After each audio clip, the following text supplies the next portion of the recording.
Magandang araw po sa lahat. Narito na ang update sa magiging lagay ng panahon ngayong araw hanggang bukas at sa binabantayan nating sama ng panahon.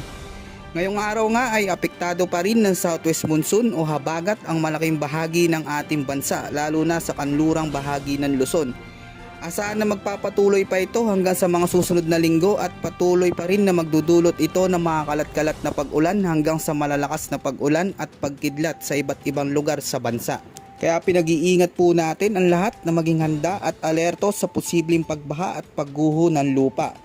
Dahil nga sa weather system na ito ay asahan ng isolated rain at localized thunderstorm lalo na sa La Union, Metro Manila, Ilocos Norte, Ilocos Sur, Calabarzon, Cavite at lalo na sa Palawan. Kaya maging alerto po sa mga biglaang buhos ng ulan at thunderstorm.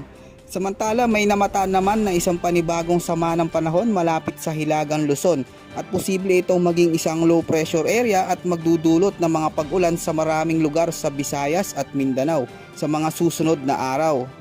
At dahil sa patuloy na umiiral na habagat ay patuloy na magdadala ito ng maulang panahon sa mga susunod na oras, lalo na sa pagsapit ng hapon at gabi. Ang mga lalawigan ng Zambales, Babuyan Island, Pangasinan, Bataan, Ilocos Norte, Ilocos Sur, Zamboanga Peninsula, Palawan, Isabela, Nueva Vizcaya, Cavite, Romblon, Laguna, Quezon Province, Rizal at lalo na sa Metro Manila. Ang mga lugar na ito ay makakaranas sa mga pulupulong pag-ulan hanggang sa malalakas na pag-ulan at may posibilidad na mga biglaang pagbaha at pagguho ng lupa sa mga mabababang lugar. Sa Mindanao at Northern Luzon naman magiging maulan at posible ang mga matitinding thunderstorms pagsapit ng hapon at gabi, partikular sa lalawigan ng Cagayan at Central Luzon dulot pa rin ng localized thunderstorms. Samantalang patuloy nga nating binabantayan itong sama ng panahon na nasa Hilagang Luzon base nga sa pinapakita ng radar ay mataas ang posibilidad na mas lalapit pa ito sa malaking bahagi ng bansa sa mga susunod na araw at magpapaulan sa bahagi ng Central Luzon at Visayas.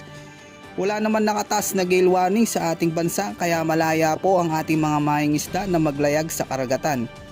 Ayon naman sa ating pananaliksik at ipinapakita ng mga weather models ay magpapatuloy pa at posibleng magtagal pa ang epekto ng habagat sa ating bansa at mataas ang tsansa ng mga pagulan hanggang sa malalakas na pagulan lalo na sa Hilagang Luzon at Visayas.